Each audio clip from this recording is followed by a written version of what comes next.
ada pernyataan pertanyaan ya, ada pertanyaan, ada permintaan, bisa jadi ya terserah lah nganggap pertanyaan atau permintaan. Jadi ada yang mau minta dijelaskan tentang Wali Songo. Wali Songo menurut saya gitu ya, ya mungkin menurut saya kan jadi yang aneh-aneh. Mungkin gini ya, kalau saya kasih gambaran sedikit dulu prolog ya.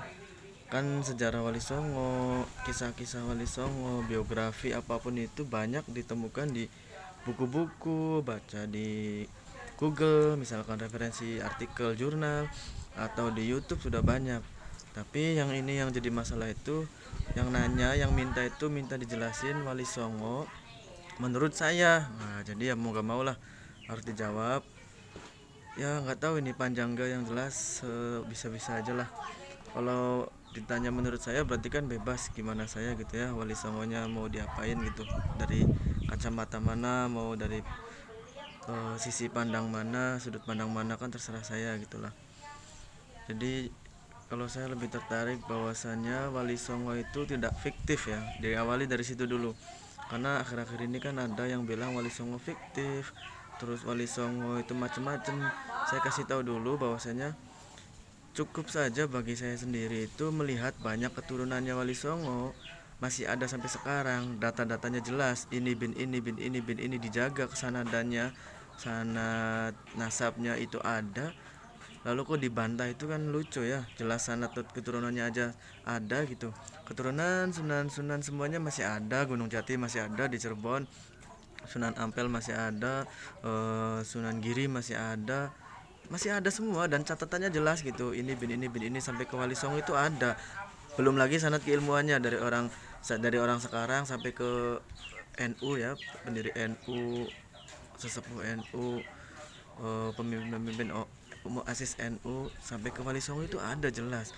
Nah, kau ini mau dibilang fiktif itu kan aneh lah. Dari situ saja sudah aneh, sudah menyakiti banyak orang itu. Keturunan-keturunannya mungkin pada tersakiti yang bilang fiktif itu ya. Kemudian ada lagi yang bilang macam-macam, Wali Songo itu bisa ini bisa itu, tapa beberapa tahun segala macam. Nah, itu kan versi-versi ya. Terserah, yang jelas kalau di kitab, di naskah-naskah kuno kayak di Cirebon ini ada naskah-naskah, itu jarang sekali yang menjelaskan tentang Wali Songo bertapa, Wali Songo apa. Ceritanya umum. Wali Songo belajar, Sunan Gunung Jati belajar apa, sempat belajar di Mekah Madinah, sempat ke mana-mana, itu kehidupannya biasa. Nggak pernah kalau di buku-buku naskah-naskah itu menjelaskan tentang yang terbang, berjalan di atas air, terus bertapa sampai bertahun-tahun. Nah, itu kan versi ya, nggak tahu. Adapun memang kalau iya itu terjadi, wali itu beda. Jangan tanya sholatnya gimana ya, wali itu tahu. Jadi kan kita tahu bahwa roh itu kan terbagi menjadi 8 ya. Ada ya, mungkin santri pada tahu lah, saya juga agak sedikit-sedikit ini kurang paham ya. Ada ruh yakdo, ada ruhul hayat, ada ruh idhofi. Nah, kadang kan para wali itu kan bisa menjalankan ruh idhofinya kemana-mana ya. Mungkin yang jasadnya itu ya, kayak contoh yang terkenal kisahnya Sunan Kalijaga, kalau iya bener menjaga tongkat itu sampai bertahun-tahun. Secara jasad nggak sholat, tapi roh idofinya mungkin di Makkah sholat, belajar. Itu kan kalau wali beda, makanya jangan asal. Dan yang jelas itu versi-versi aja ya. Tapi kalau di kitab-kitab naskah itu jarang sekali ada yang menceritakan Wali Songo tentang aneh-anehnya, tentang hal-hal yang lainnya, karena itu masih perdebatan lah. Nah, kalian itu kok mempermasalahkan, menjadikan argumen hal-hal yang masih diperdebatkan, lalu jadi argumen bahwa itu wali setan. Kemarin yang viral itu ya, yang bilang Sunan Kalijaga wali setan, itu ya agak error itulah, ininya otaknya mungkin ya agak error. Nah, kemudian saya tertarik lagi menghubungkan antara NU dan Wali Songo. Kita tahu bagi orang NU itu kan ada sanad keilmuan ya. Orang-orang sekarang sampai ke pendiri NU, Hasyim Asy'ari, Kiai Basulo, Kiai Bisi Samsuri dan lain-lain lah. Itu kan sanadnya jelas sampai ke Syekh Zakaria Al Ansori, sampai ke Imam Ghazali, Imam Syafi'i dan lain-lain. Jalurnya itu masih banyak, versi-versinya, turunan-turunannya tuh luas lah. Tapi ada yang kelewat bahwasannya katanya NU itu sangat hubungan erat dengan Wali Songo. Kenapa sih bintang bintang 9 di lambang NU itu tetap ada? Karena memang itu amanat dari Wali Songo. Jadi kisahnya dulu itu Kiai Wahab Asdullah, Hasyim Asy'ari dan lupa saya satunya, kayak Bisri Sansuri kalau nggak salah ya. Pokoknya tiga tokoh pendiri NU itu, Mbah Khalil Bangkalan apa ya satunya lupa. Itu ziarah ke Sunan Ampel. Nah, Sunan Ampel itu kan bisa dibilang sesepuh tokoh yang dihormati, yang didengar di dalam majelis Wali Songo. Ya anggaplah misalkan dianggap ketua gitu, sangat berpengaruh lah. Yang jelas disegani sebagai orang tua di Wali Songo itu. Nah, ziarah ke Sunan Ampel, dan pada saat waktu itu entah mimpi, entah yakbotan, ketiga-tiganya itu ditemui oleh Sunan Ampel langsung. Ditemui Sunan Ampel dan diberi sapu lidi dan diberi belangkon. Sapu lidi itu lambang persatuan. Lidi-lidi yang tadinya satu dijadikan satu jadi lambang persatuan. Nah, yang belangkonnya itu lambang dari estafet perjuangan untuk apa bahasanya, berjuang agama Islam lah. Ya kalau lebih fokusnya ya Ahlussunnah wal Jamaah gitu. Artinya NU itu lanjutan estafet dari Wali Songo, itu udah jelas. Walaupun yang mengingkari mungkin ada ya, yang nggak percaya goib-goib, ya terserah lah, mikirin yang gitu-gitulah.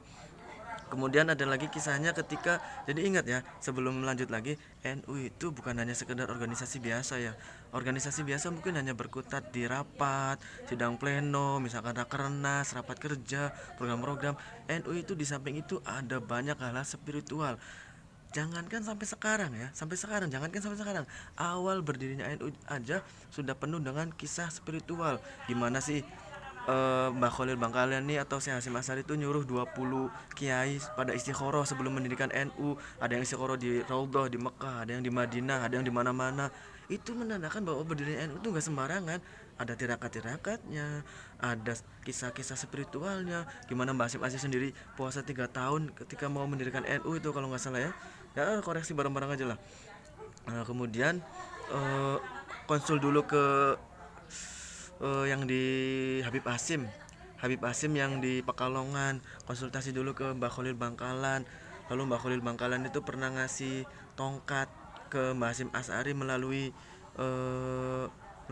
Kiai As'ad Samsul Arifin itu kan di tahun berapa ya, 23 kalau nggak salah, 24 di tahun 24 gitu ya, 1924. Itu kan banyak kisah-kisah isyarat spiritualnya gitu. Jadi NU berdiri itu nggak asal-asalan, organisasi pengen eksis, pengen apa.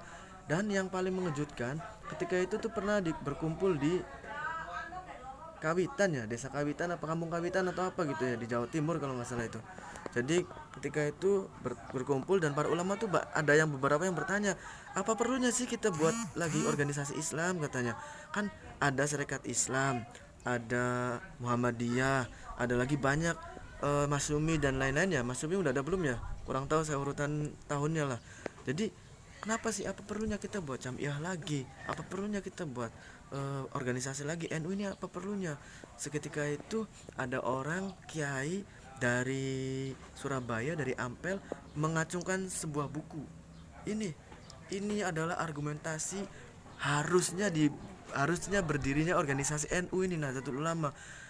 Jadi di dalam buku itu ada riwayat Sunan Ampel, bahwasanya Sunan Ampel itu diceritakan atau dapat riwayat dari Sunan Gunung Jati Cirebon.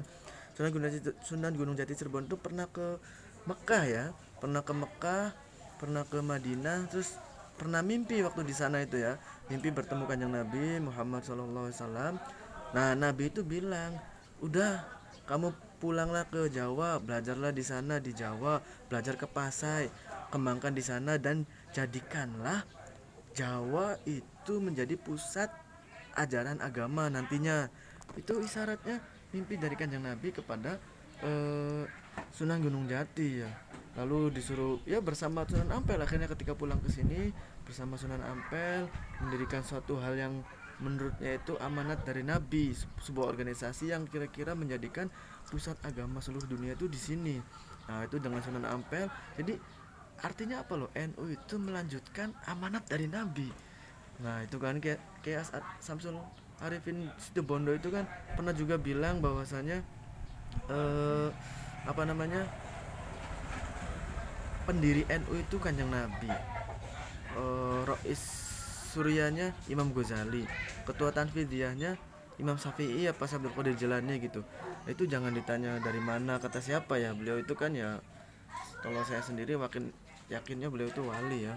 Walaupun saya bukan wali tapi yakin aja, karena kisah-kisahnya dan banyak murid-muridnya dan adalah beberapa isyaratnya gitu. Walaupun saya bukan wali, nggak berhak, tapi saya meyakini beliau itu wali dan sah-sah saja. Terserah dong, kalau salah juga ya nggak apa-apa, saya yakin sendiri kok.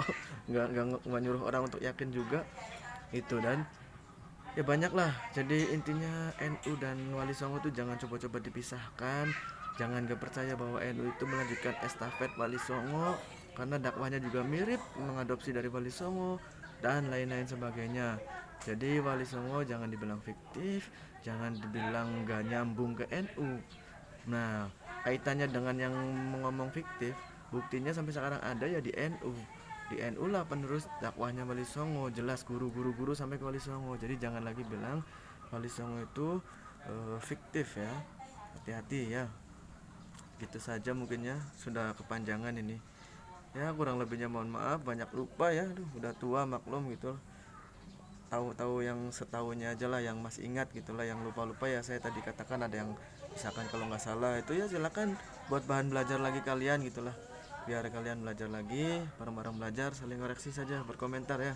Terima kasih.